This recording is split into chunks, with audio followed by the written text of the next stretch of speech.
russa, né? Então, a cidade de Königsberg, que nós vimos no mapa, só tinha sido oficialmente fundada no próprio ano de nascimento de Kant. Quer dizer, em torno da foz do rio Pregel havia quase que 3 aldeias, né? Pequenas cidades, né? Que eram insignificantes. Elas formaram oficialmente a cidade no ano de nascimento de Kant, né? Em consequência da fusão de 3 burgos agrupados em torno da foz do rio Pregel, né? Que a cidade hoje é muito grande, né? Mas na época nós vimos, devia ter uns 60, 70 mil habitantes. Era a segunda maior cidade da Prússia, certamente do ponto de vista cultural e econômico, uma das mais dinâmicas da Alemanha. Por que mais dinâmicas? A Prússia, né, como nós vimos, fica na foz do rio Pregel, né, e fica no Mar Báltico. E aquele mar era a rota de comércio intenso entre a Rússia e a Europa, né, e o porto de Königsberg era um dos mais movimentados. E por essa razão também a cidade tinha uma cultura muito mais liberal, né? Não só isso, quer dizer, a vida social, né? Influência de cultura estrangeira e assim por diante, né?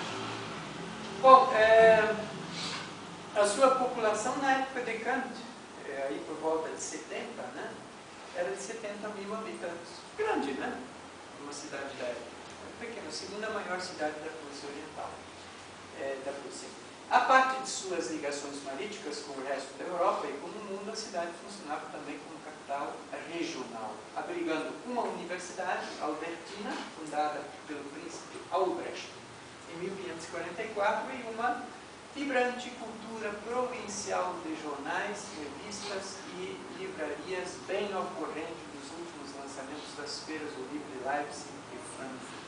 O que a Prússia tinha de muito importante que determinaram a vida de Kant, né, como filósofo e pessoal, também foi esse movimento cultural.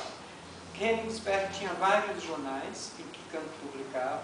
Kant publicava muitos artigos em jornais. Publicava, tinha acesso a livrarias, que não eram poucas. Publicava em revistas, uma delas é a Monatsschrift, né? Uma revista mensal, né? Escritos mensais, uma revista que Kant aproveitou muito. Era uma revista politicamente pró-iluminista, né? Havia muito isso naquela época. Havia o contra-iluminismo, né? Sobretudo a partir da igreja, né? Nós veremos que o Frederico Guilherme II, né? O sucessor do Frederico o Grande, ele foi um padre, né? Um clérigo, e ele proibiu Kant de publicar sobre a religião, né? Então havia 2 movimentos naquela época, pró-iluminista e contra-iluminista. E a Monatsschrift, né? A revista de Berlim, era justamente a revista que tomava a iniciativa em manifestações pró-iluministas. Eles aceitaram muito bom grados artigos e textos do próprio Kant, né? Bom, essa universidade, a Albertina, foi fundada em 1544 e se tornou uma das universidades mais reconhecidas da Europa, né? E Kant, graças a Kant também, porque o próprio Kant se tornou conhecido, né, mundialmente, na época, depois das críticas, do período crítico, e, né, consequentemente também a Albertina, que foi reitor mais tarde, foi reitor dessa universidade, né? Aí, fundada pelo príncipe e uma grande povo. A carreira de Kant foi favorecida, e aqui, isso eu gostaria de comentar, fiz uma síntese. O que influenciou tanto o pensamento do Kant? Né?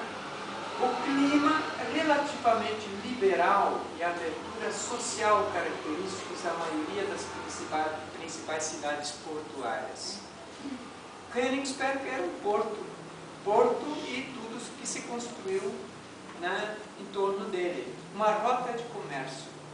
Né? E a própria cidade, Königsberg, exportava, sobretudo, produtos de origem agrária, né? De terras, né? Que eles chamavam de Hinterland, terra dos fundos, né?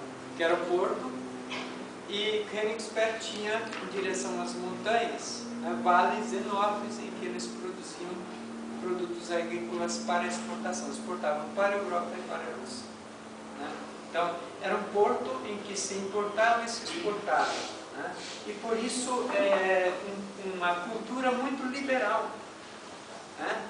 O segundo aspecto, a relativa fraqueza das elites patrícias locais em comparação com as que dominavam as cidades alemãs. Quer dizer, a maioria das cidades alemãs tinha uma nobreza. Né? E, como se pode ver em qualquer época, a nobreza é que determinava os rumos sociais e econômicos de uma cidade. Né? Isso não existia na Prússia Oriental, em Königsberg. Não se tinha uma nobreza, uma elite consolidada, instituída. Depois, a luta travada pelo domínio da cidade, desde meados do século XVII, entre os patrícios urbanos, né, proprietários de terras, a aristocracia local rural, pequena, patrícios urbanos não rurais, a aristocracia rural e o Estado prussiano.